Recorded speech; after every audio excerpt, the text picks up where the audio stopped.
हाँ जी बच्चों, good afternoon. चलिए शुरू करें। और आज की क्लास में हमें डिस्कस करना है कंपाउंड इंटरेस्ट। यस और नो? सिंपल इंटरेस्ट का कॉन्सेप्ट हमने डिस्कस कर लिया था। अगर कोई डाउट है तो बताइए। सिंपल इंटरेस्ट के कॉन्सेप्ट में किसी को कोई डाउट है तो बताएं। कोई डाउट नहीं? चलिए, वेरी गुड। एट्थ वाले में डाउट है। कह रहे हैं the sum of money to earn monthly interest at the rate of rupees 1200 at 18% per annum simple interest. अभी जो रेट दिया गया है ये कैसा दिया गया है? बोलो बेटा। पर एनम में। तो हम इसको किस में कन्वर्ट कर रहे हैं? मंथ में, क्योंकि हमें डेटा मंथ में चाहिए। टाइम किस में चाहिए? मंथ में। तो अगर हम इसको मंथ में कन्वर्ट करें तो 18/12 हो जाएगा। कितना आ जाएगा जरा बताइए? 1.5%। अरे कैलकुलेटर पे कैलकुलेट करके बताओ देवी जी। 18/12 करो, 1.5%। अच्छा, इस परसेंटेज को अगर मुझे आई के टर्म में लिखना होगा तो मैं क्या लिखूंगा? अगर आई के टर्म में लिखना होगा तो 0.015। अब कोई दिक्कत ही नहीं, टाइम निकाल लीजिए। ठीक है, टाइम नहीं, अच्छा हाँ, टाइम तो 1 मंथ है। आप क्या निकाल लीजिए? प्रिंसिपल निकाल लीजिए। तो S I is equal to क्या होता है? S I is equal to P I T.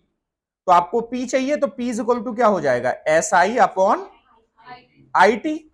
तो एस आई कितना है? एस आई कितना है? एस आई है आपका, एस आई है आपका कितना दिया गया है? टू अर्न मंथली इंटरेस्ट 1200 रुपए। आई कितना है? 0.015। और टाइम कितना है? 1 मंथ। मंथली इंटरेस्ट का है तो टाइम इज 1 मंथ। तो 1 मंथ के हिसाब से अगर करेंगे, करके सॉल्व करके देखिए, प्रिंसिपल आ जाएगा। ठीक है। और पीछे वाले बच्चे होमवर्क नहीं किया था ना? पूरे क्वेश्चन किए थे?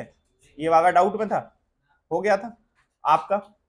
हो गया था, very good. Question number 10। Sum of money double itself in 10 years। The number of year it would be triple. आपको बताना है कितने सालों में क्या हो जाएगी? ट्रिपल हो जाएगी। ठीक है। तो एक बात बताओ, मैं अगर ये कह दूं अगर 100 रुपए थे, बोलो बेटा। मैं पहले कोई बेसिक लॉजिक से समझा रहा हूं, कॉमन सेंस से। अगर 100 रुपए थे तो ये डबल हो गए, मतलब 200 हो गए। बोलो हाँ या ना? तो ये प्रिंसिपल था, ये इंटरेस्ट था। तो 100 रुपए का ये इंटरेस्ट मिल गया ना? बोलो बेटा, तभी तो डबल हो गए। तो क्या मैं कह सकता हूं ये जो 100 रुपए का इंटरेस्ट मैंने 10 सालों में कमाया है? बोलो बेटा। तो अगर मुझे 300 करना है, क्या करना है? 300। तो मुझे इंटरेस्ट कितना चाहिए? 100 और चाहिए। तो मुझे कितने साल और लग जाएंगे? 10 साल और लग जाएंगे। टोटल साल कितने लग गए? 20। एक तो ये सिंपल सा तरीका है, हाँ या ना? और दूसरा तरीका फिर इक्वेशन बना के आप सॉल्व करो। एस आई आपको मिल गया, एन आपको पता चल गया। ठीक है, प्रिंसिपल आपको पता है। अब आप क्या निकाल लो? रेट निकाल लो। क्या निकाल लो? रेट। और बाद में फिर उस रेट को लगा के आप उस तरीके से वर्कआउट कर लीजिए। तो नहीं तो लंबा तो बिल्कुल हो ही जाएगा, ये बिल्कुल ठीक है। ये बट ये कॉमन सेंस के बेसिस पे। कॉमन सेंस हमारा ठीक होना चाहिए। सेंस हमारा किसमें? कॉमन सेंस हमारा का सेंस कॉमन होना चाहिए। अब कॉमन सेंस का सेंस अगर अनकॉमन है तो दिक्कत है। ठीक है, बात समझ में आ गई? नहीं आ गई? कई बार होता है ना, कोई सब्जेक्ट से हमें डर होता है तो फिर हमारा दिमाग भी कम चलता है, और कोई कारण नहीं है। डर नहीं तो डरना नहीं किसी सब्जेक्ट से, उसको प्रैक्टिस करना है, थोड़ा सोचना शुरू करना है। तो यहां तक की बातें हो गई थी। चलिए अब शुरू करते हैं, हम कंपाउंड इंटरेस्ट की बात शुरू करते हैं। बिल्कुल साधारण है, मैथ्स बहुत आसान है। आपको पहले से नहीं भी आती है कोई दिक्कत नहीं है। जीवन में ऐसे बहुत सारे काम है जो हम पहली बार करते, इवन सारे ही काम हमें पहली बार ही करते, उससे पहले नहीं आते थे हमें। छोटे थे आप, आपको बोलना नहीं आता था, चलना नहीं आता था, सीखा ना धीरे धीरे। तो ऐसे भी ये भी सीखी जा सकती है। ऐसी कोई चीज नहीं है जो मुंह पर से सीख के आते हो, सब कुछ यही सीखा जाता है। तो बस सीखने का तरीका सही पता होना चाहिए। तो आइए जरा हम बात करते हैं कंपाउंड इंटरेस्ट की। किसकी बात कर रहे हैं? Compound interest.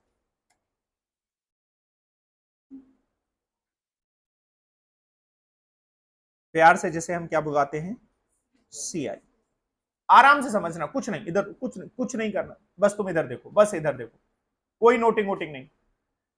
कंपाउंड इंटरेस्ट निकालने का, जैसे वहां पर सिंपल इंटरेस्ट निकालने का डायरेक्ट फॉर्मूला था, यहां पर जो डायरेक्ट फॉर्मूला है वो कंपाउंड इंटरेस्ट निकालने का नहीं है, वो अमाउंट निकालने का है। किसका है? अमाउंट। तो अमाउंट निकालने का फॉर्मूला है amount is equal to P 1 + i⁴ p 1 + i⁴ अब p का मतलब आपको पता है, अमाउंट का मतलब आपको पता है, p 1 + i⁴n। ये आपका फॉर्मूला है किसका? Compound interest. Is this okay? अब अगर मैं कहूं, नहीं ये फॉर्मूला आपका अमाउंट निकालने का, अब अगर मैं कहूं कि आपका कंपाउंड इंटरेस्ट क्या होगा, तो क्या होगा कंपाउंड इंटरेस्ट? बताइए मुझे। Compound interest is equal to होता है अमाउंट माइनस प्रिंसिपल। बोलो बेटा। और अमाउंट का फॉर्मूला तुमने क्या पढ़ा? p 1 + i⁴n माइनस कर दे p। तो अगर मैं यहां से p कॉमन ले लूं तो 1 + i⁴n -1। अब ये किसका फॉर्मूला बन गया? वहां पर हमने रिवर्स किया था और फिर अमाउंट का फॉर्मूला निकाला था। यहां पर हम वर्किंग करके अमाउंट से किसका फॉर्मूला निकाल दे रहे हैं? कंपाउंड इंटरेस्ट का। क्या ये बात समझ में आ रही है? नहीं आ रही? ठीक है। अब यहां पर ए का मतलब है अमाउंट, मतलब इंटरेस्ट ऐड होने के बाद कितना हो गया। पी का मतलब है प्रिंसिपल। आई का मतलब मैंने बताया था, आई इज इक्वल टू होता है रेट ऑफ इंटरेस्ट। क्या होता है? Rate of interest. बट ये रेट ऑफ इंटरेस्ट हम किसके बेसिस पे लेंगे? ये रेट ऑफ इंटरेस्ट हम डेसिमल के फॉर्म में लेंगे। किसके फॉर्म में लेंगे? डेसिमल। जैसे मैंने आपसे कहा था, मान लीजिए रेट है अगर 12% का, तो इसे आई के रूप में क्या लिखोगे आप? आई के रूप में लिखोगे आप 0.12। आप 100 से डिवाइड कर दोगे, परसेंटेज हटाने के लिए आप 100 से डिवाइड करोगे तो कितना आ जाएगा? 0.12। अगर रेट है 15% का, तो बताओ आई कितना होगा? 0.15। अगर रेट है 20% का, तो आई कितना होगा? 0.20। और अगर रेट है 8% का, तो आई कितना होगा? 0.08। मेरी बात समझ में आ रही है? बोलो बेटा। अगर रेट है 5% का, तो आई की वैल्यू कितनी होगी? 0.05। ये बात समझ में नहीं आ रही है ना? इनको कम कम। अच्छा पहली क्लास है, कोई बात नहीं, ठीक है। इससे पहले वाली रिकॉर्डेड ले लीजिएगा, ठीक है। तो उसको घर से करके आइएगा एक बार, ठीक है, तो और बातें अच्छे से हो जाएंगी। तो इतनी सी कहानी हम ऑलरेडी आपके साथ डिस्कस कर चुके हैं। चलिए क्वेश्चन को आगे बढ़ाते हैं, कॉन्सेप्ट को, और फिर कुछ और कॉन्सेप्ट होंगे वो डिस्कस करेंगे। इतना पहले नोट कर लीजिए आप।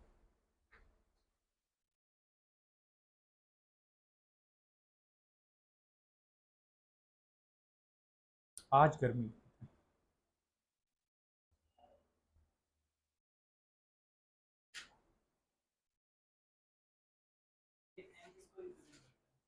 एन एन एन एन करता है नंबर ऑफ ईयर्स को, एन कर रहा है टाइम को रिप्रेजेंट। एन किसको रिप्रेजेंट कर रहा है?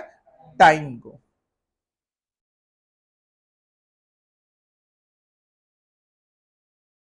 एन रिप्रेजेंट कर रहा है टाइम को।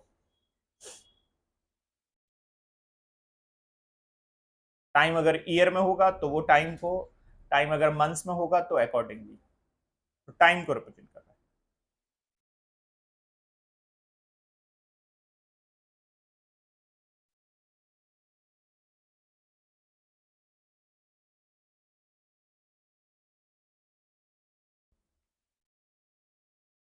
ठीक है।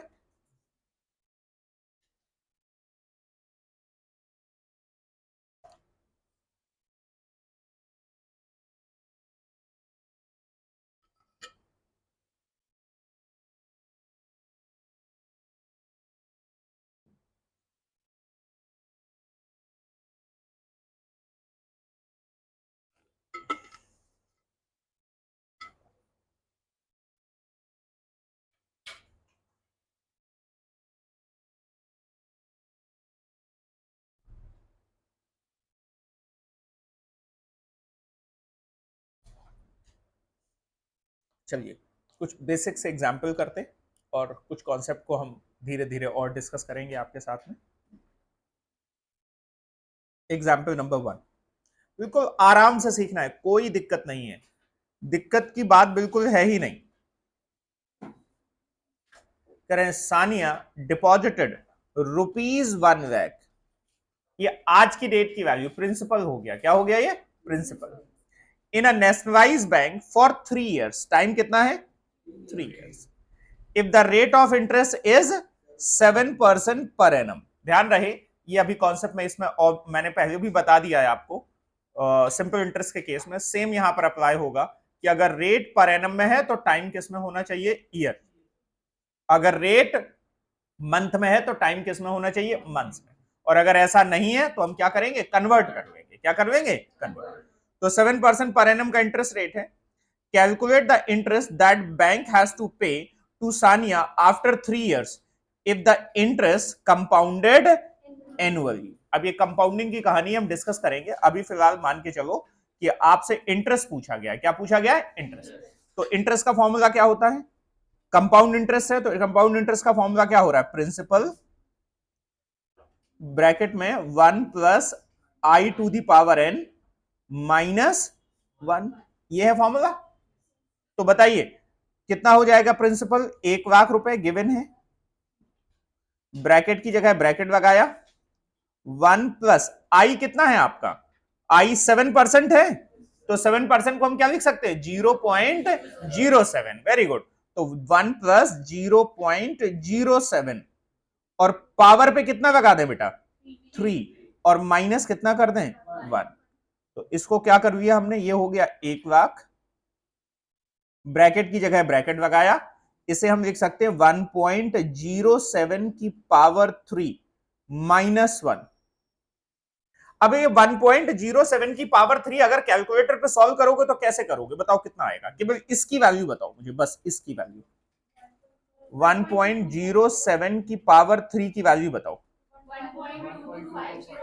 1.225043, यही आ रहा है सबका।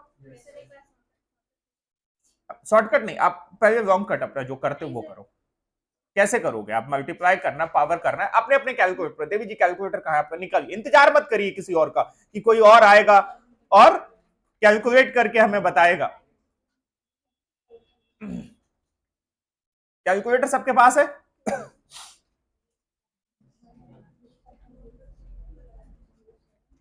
इंतजार नहीं करना है।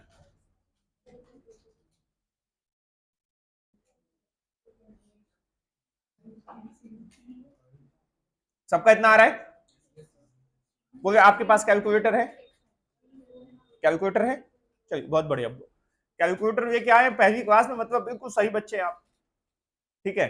तो कैलकुलेट करिए, कैसे करोगे इसको। मैं अगर नॉर्मल तरीके से मैं बात करूं तो तुम कैसे कैलकुलेट करोगे, इसको क्यूब करना है तो क्या करोगे, अगर मैं सिंपल वर्ड में करूं तो 1.07 इंटू 1.07 इंटू 1.07, यही तो करना है, बोलो हाँ या ना। तो इतना ही आ जाएगा, बोलो बच्चों।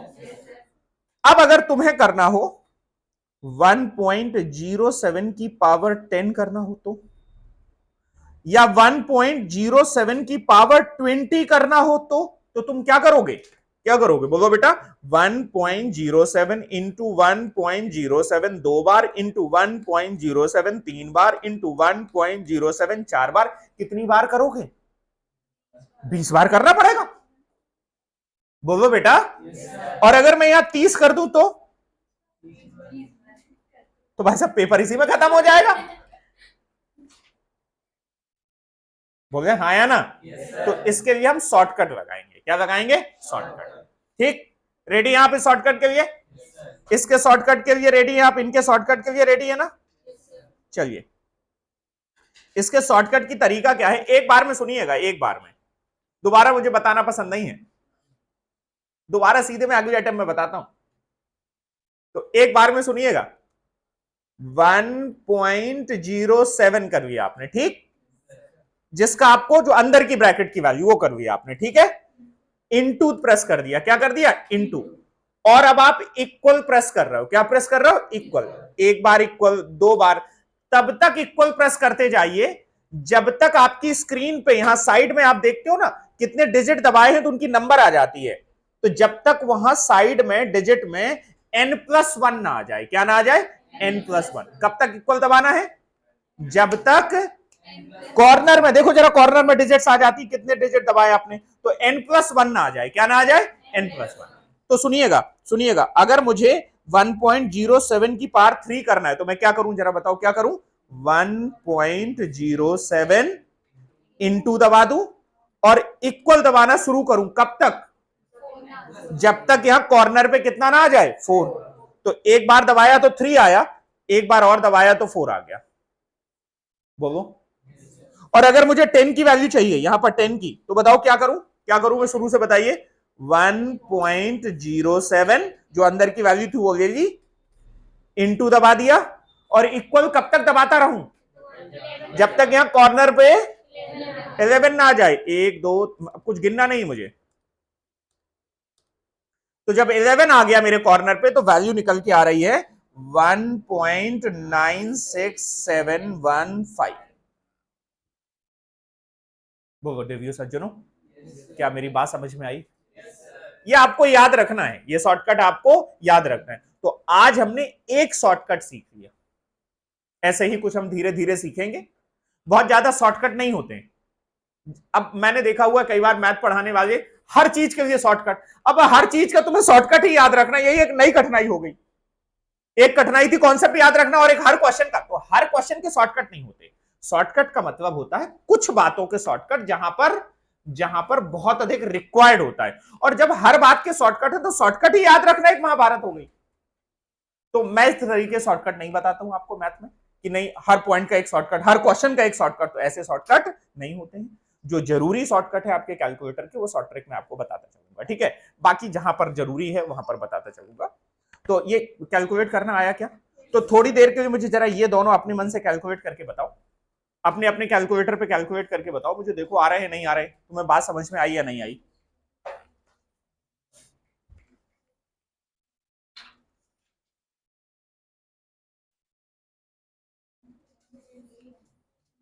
कितना आ रहा है, पावर 20 का कितना आ रहा है, 869684। ये बात सबको समझ में आ रही है, आ रहा है सबका, नहीं आ रहा है? ऐसा कोई जिसका नहीं आ रहा हो तो मैं बताओ, तो मैं उसको क्लियर कर दूं फिर से एक बार।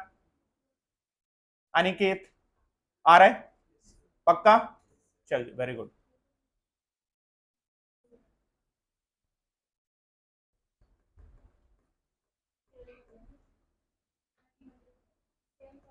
हम्म, 30 वाले का कितना आया?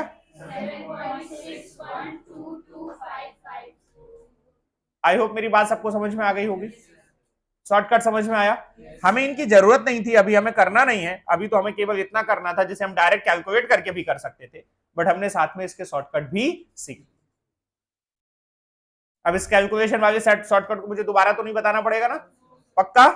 तो अब मुझे बता दो इसका जो कैलकुलेशन आया था, अब आपके कैलकुलेटर पे देखिए, ये चीजें आपको कैलकुलेटर पे ही करनी, आपके कैलकुलेटर पे इसकी वैल्यू आ चुकी है, बोलो हाँ या ना, आ चुकी है ना? अब उसी से 1 माइनस कर दीजिए, वही कैलकुलेटर पे ही 1 माइनस कर दीजिए। नहीं अब मुझे बताइए, नहीं माइनस कर दिया तो इसका मतलब आपके कैलकुलेटर पे इसके अंदर की वैल्यू आ चुकी है, पूरी ये पूरे ब्रैकेट के अंदर की वैल्यू सॉल्व हो चुकी है। अब इसका डायरेक्ट किससे मल्टीप्लाई कर दीजिए, 1 लाख से, तो आपका आंसर आ गया। कितना आया? 504.3। बताएं क्या आपका आंसर आ रहा है या नहीं आ रहा है? तो आपको हर चीज रिप्रेजेंट करने की जरूरत नहीं है, कैलकुलेटर पे ही सॉल्व कर लेना है।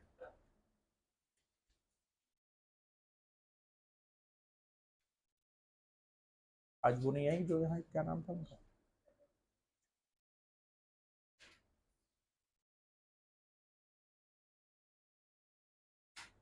Is this okay? पक्का? Very good.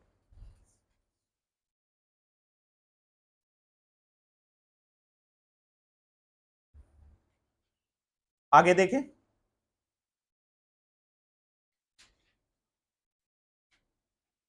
अब मैं यहाँ एक कॉन्सेप्ट देखिए, एक कॉन्सेप्ट मैं ऑलरेडी बता चुका हूं आपको, कौन सा कॉन्सेप्ट, कि अगर आपका रेट पर एनम में है तो टाइम ईयर में, रेट पर मंथ में है तो टाइम मंथ्स में, और अगर नहीं है तो हम कन्वर्ट कर देंगे, दोनों को सेम ग्राउंड पे लेके आएंगे। अब अगला कॉन्सेप्ट हम बता रहे हैं कन्वर्जन पीरियड का। किसका कॉन्सेप्ट बता रहे हैं? कन्वर्जन पीरियड, या मैं कहूं concept of compounding.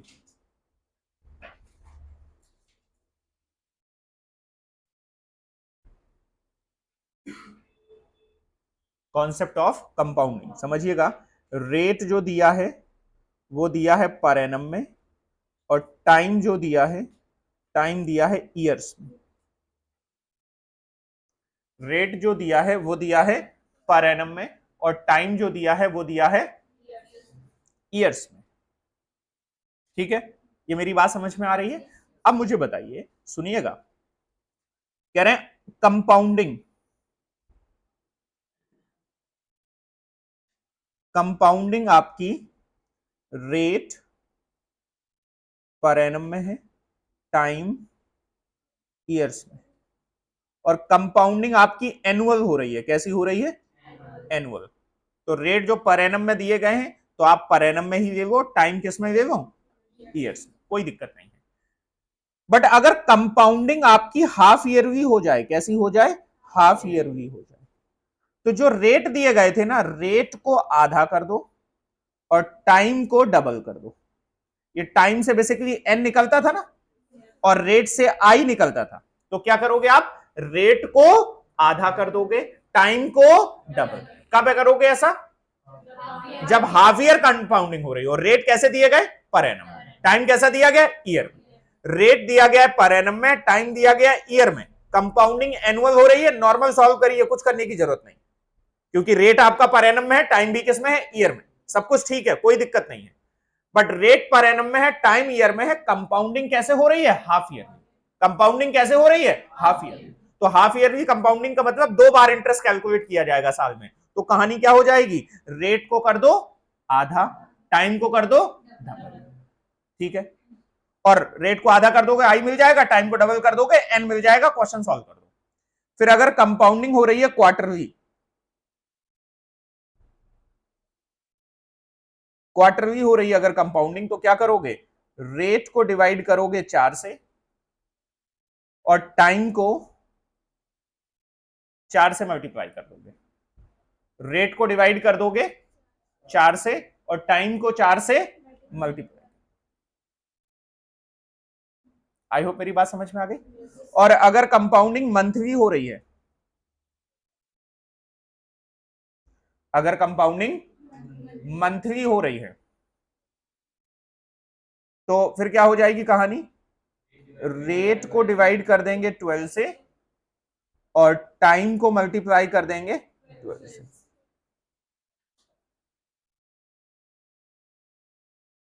Is this okay? पक्का? तो ये आप एक काम करिए, हाँ डेज का करना है तो कर लो, जब होता नहीं आएगा नहीं। अगर डेली हो रही है तो क्या करोगे? रेट को डिवाइड कर दोगे 365 से, और टाइम को मल्टीप्लाई कर दोगे 365 से। आपको ये वाले यूज करने को मिलेंगे, डे का यूज करने को ज्यादा नहीं मिलता है।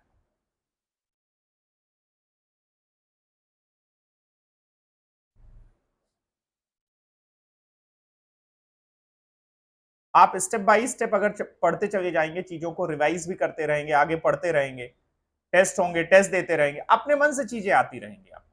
और देखिए, आपकी शायद मुझे आपका डेट शीट भी आ गई है, तो टाइम अपने पास बहुत ज्यादा नहीं है। तो आप बिल्कुल इस बात के लिए नहीं रहेंगे कि हम बाद में रिवीजन करेंगे, बाद में जो कुछ करना है साथ में करते चलो, रिवीजन भी साथ में ही करते चलो, क्योंकि लास्ट पे समय नहीं बचेगा।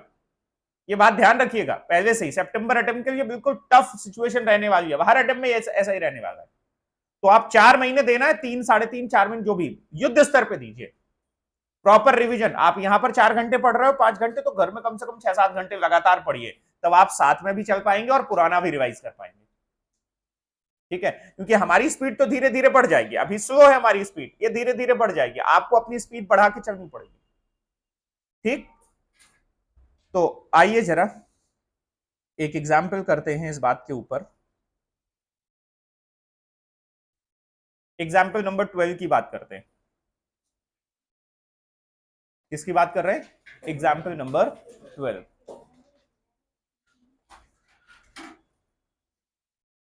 क्वेश्चन को आराम से पढ़ना है, फिर आगे बढ़ना है। क्या कह रहा है? ₹2000 is invested at annual rate of interest 10%, मतलब 10% पर एनम। क्या दिया गया रेट? 10% per annum. और प्रिंसिपल कितना दिया गया है? 2000। बोलो बेटा। What is the amount? क्या पूछ रहा है? Amount after 2 year. टाइम कितना दिया गया? तो मतलब अगर मैं कहूं प्रिंसिपल गिवन है 2000, रेट गिवन है 10% पर एनम, और टाइम गिवन है 2 ईयर्स। बोलो बच्चों। अब सिंपल सी बात, कंपाउंडिंग कैसी हो रही है? तो कंपाउंडिंग अगर एनुअल है, क्या है? एनुअल, तो भाई साहब इसमें कोई चेंज नहीं आना, सब कुछ आप प्रिंसिपल, आपका रेट भी यही रहने वाला 10%, तो इसको आई बना दो। कंपाउंडिंग एनुअल में से हम आई बनाए तो आई कितना हो जाएगा? आई हो जाएगा 0.10, और एन कितना हो जाएगा? बोलो बेटा। 2 ईयर। तो फॉर्मूला क्या होगा? जरा अमाउंट का फॉर्मूला बताइए। अमाउंट का फॉर्मूला क्या होता है? तो मैं फॉर्मूले को न लिख के डायरेक्ट कर दूं तो क्या हो जाएगा? 2000। 1 प्लस आई का मतलब 1 प्लस आई करेंगे 0.10, तो 1.10 और पावर 2। सॉल्व करके बता दो क्या हो जाएगा। ये समझ में आया सबको? नहीं आया?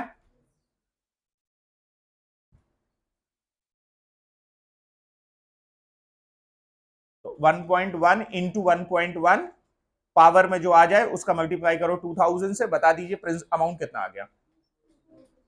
हाँ जी, 2420। कोई पॉइंट अगर आपको ना समझ में आए आप बिल्कुल बताइए, बेधड़क बताइए। आप अगर मुझसे नहीं पूछ पाए तो फिर कहीं नहीं पूछ पाएंगे, आप ये मान के चलिएगा। कभी कभार मैं आपको डांट भी दूं ना तब भी कोई दिक्कत नहीं, मेरे डांटने से कोई आपकी इज्जत नहीं घट जाएगी। ठीक है?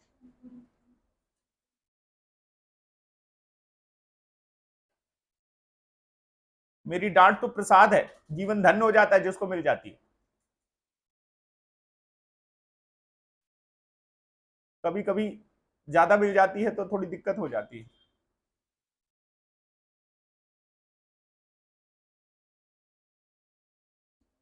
बोलो बेटा।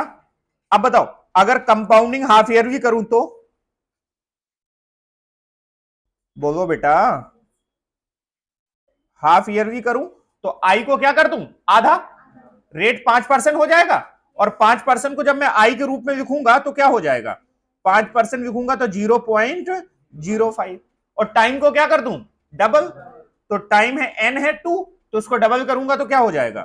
4। तो एन इज इक्वल टू हो गया 4, आई इज इक्वल टू हो गया 0.05। बताएं ये बात आपको समझ में आई है या नहीं आई? रेट आधा कर दिया, टाइम डबल कर दिया। तो बताइए अब अमाउंट क्या हो जाएगा? अब अमाउंट हो जाएगा 2000, और 1 प्लस आई करेंगे तो 1.05 टू दी पावर 4। बताइए, निकाल लीजिए। निकल आएगा कैलकुलेशन में? रुको मेरे साथ यार, रुको रुको। अगर कंपाउंडिंग में क्वार्टरली करूं तो बताओ आई कितना हो जाएगा? 10 को 4 से डिवाइड करेंगे तो क्या आएगा? 2.5। 2.5% का अगर हम आई निकालेंगे तो क्या आएगा? आई इज इक्वल टू 0.025, और एन कितना हो जाएगा? अब 4 से मल्टीप्लाई करेंगे, इस एन को कितने से मल्टीप्लाई करेंगे? 4 से, तो कितना हो जाएगा? 8। एन हो गया 8। बताओ अमाउंट कितना आ जाएगा? 2000, 1.025 टू द पावर 8।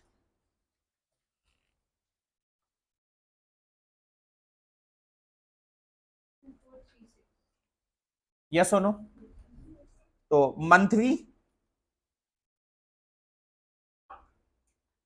मंथली कहानी क्या होगी कि अब रेट को मैं क्या कर दूं? 10 से डिवाइड कर दूं, सॉरी 12 से डिवाइड कर दूं। तो रेट कितना था? 10% था। बताओ 12 से डिवाइड करो तो कितना हो जाएगा? नहीं, पहले मुझे आई नहीं, रेट बताओ। तो 10 डिवाइड बाई 12 करो, कितना आया? 833%। ये आया नहीं आया? और अगर इसे मैं आई के रूप में लिखूंगा तो आई कितना हो जाएगा जरा बताओ? आई हो जाएगा 0.00833। ठीक है, या तो आप ऐसे कहो, या तो आप सीधे सीधे आई जो दिया गया था फर्स्ट ईयर का जो शुरुआत में, उसी को आप किससे डिवाइड कर दो? 12 से डिवाइड कर दो, तब भी इतना ही आ जाएगा। और एन की वैल्यू क्या हो जाएगी? तो 2 को 12 से मल्टीप्लाई करेंगे तो एन की वैल्यू हो जाएगी 24।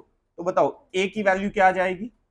2001.00833 टू द पावर 24। बताएं क्या ये आप सॉल्व कर सकते हैं या नहीं कर सकते? अब आपकी उस शॉर्टकट की भी प्रैक्टिस हो जाएगी।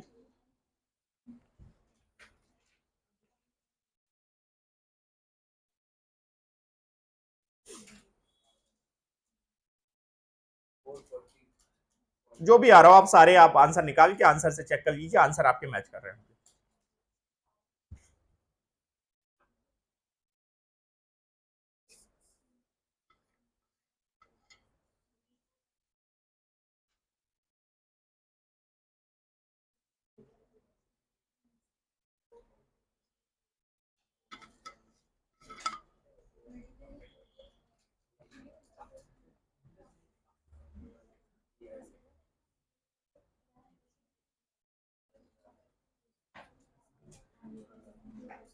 कोई बात ना समझ में आए आपस में किसी से पूछिए, फिर भी ना समझ में आए हमसे पूछिए, क्लास के दौरान पूछिए, क्लास के बाद पूछे।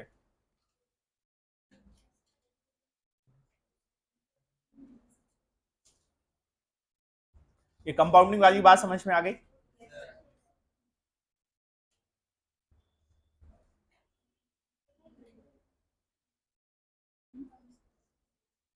अब सर ये जो फॉर्मूला आपने अमाउंट का बताया, अमाउंट का नहीं, एक मैंने एक इक्वेशन बताई है, इसी फॉर्मूले से आप अमाउंट निकाल सकते हो, कल के दिन टाइम निकाल सकते हो, एन निकाल सकते हो, कुछ भी आप कैलकुलेट कर सकते हो, वो इक्वेशन बना के आप सॉल्व कर लोगे। ठीक है, एक कॉन्सेप्ट यहां पर और आ जाता है जिसको आप अभी नोट कर लीजिए, इफेक्टिव रेट ऑफ इंटरेस्ट। क्या नोट करिए? Effective rate of interest. जब भी आप कंपाउंडिंग हाफ ईयरली, क्वार्टरली या मंथली करोगे, क्या करोगे? कंपाउंडिंग हाफ ईयरली, क्वार्टरली या मंथली, तो आपका जो ओवरऑल इंटरेस्ट मिलता है वो ज्यादा हो जाता है। क्या हो जाता है? ज्यादा। तो उसका इफेक्टिव रेट बढ़ जाता है। इफेक्टिव रेट हम निकालेंगे 1+i⁻n-1। इफेक्टिव रेट क्या आ जाएगा? 1+i⁻n-1।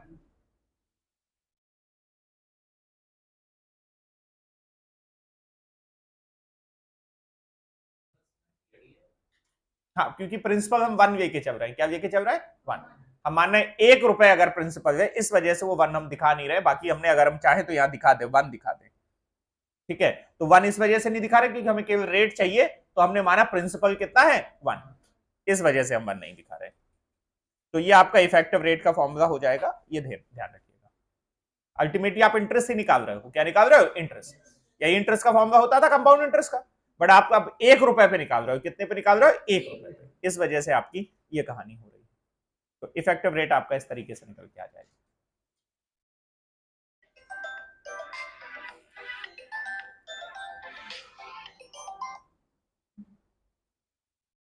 हाँ जी, क्या मेरी बात समझ में आ रही है? अब आप एक काम करिए, अब ये कुछ क्वेश्चंस हैं, इनको सॉल्व करना शुरू करिए। एग्जाम्पल नंबर 13 करिए। सेमी एनुअली का मतलब होता है हाफ ईयरली। सेमी एनुअली का क्या मतलब होता है? Half yearly.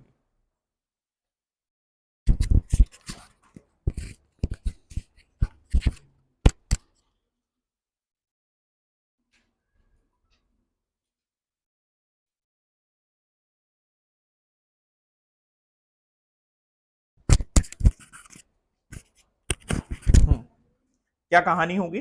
Determine the compound interest, determine the compounded amount, amount भी निकालना है, कंपाउंड इंटरेस्ट ऑन 1000, तो प्रिंसिपल हो गया, एट 6% कंपाउंडेड सेमी एनुअली। तो बताओ रेट कितना था? 6% पर एनम। और टाइम कितना था 6 ईयर, लेकिन कंपाउंडिंग कैसे हो रही है सेमी एनुअल कंपाउंडिंग। तो बताइए रेट को क्या कर दें, रेट को कर दें 3% और टाइम को क्या कर दें 12। तो आई इज इक्वल टू कितना हो गया 0.03 ये आई हो गया और एन इज इक्वल टू कितना हो गया 12। वैल्यू रख दीजिए, अमाउंट निकाल लीजिए पहले और बाद में प्रिंसिपल को माइनस कर दीजिएगा तो इंटरेस्ट आ जाएगा। जो भी आ रहा हो 13 करिए, 14 करिए, 15 करिए, 16, 17, 18,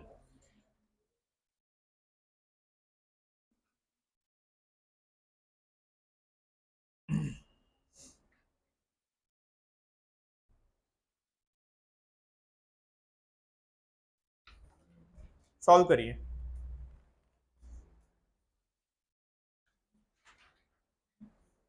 अच्छा एक बात बताओ, कहीं पर अगर ऐसा हो जाए, सुनो मेरी बात, कहीं पर अगर ऐसा हो जाए जैसे इंटरेस्ट से वैल्यू बढ़ रही हो, अगर कहीं पर डेप्रिसिएशन आ जाए, किसकी बात आ जाए डेप्रिसिएशन, जिससे वैल्यू बढ़ घट रही होगी, तो फिर अमाउंट का फॉर्मूला क्या हो जाएगा, amount is equal to P 1 + I होता था ना, तो क्या हो जाएगा 1 - I⁻n।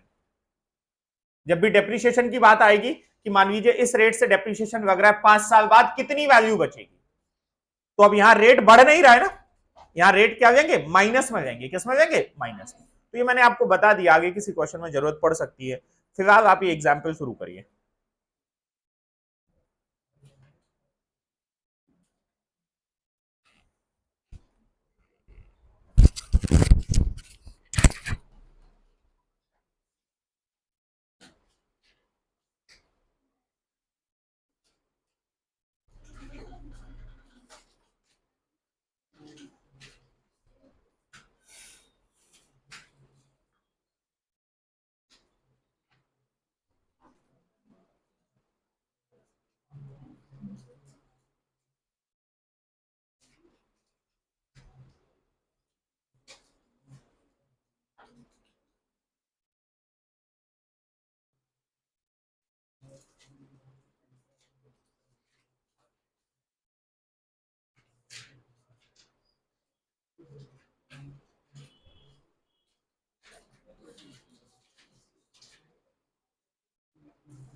समझ में आ रही बात?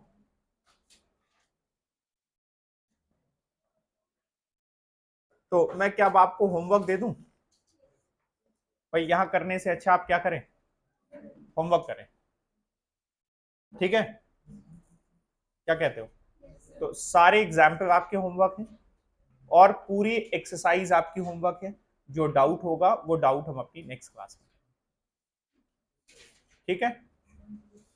तो चलिए आज के लिए रखो इतना ही, आज इनकी एक क्लास और होनी तो यही हो जाए, ठीक है, ठीक है। That's all for today, thank you.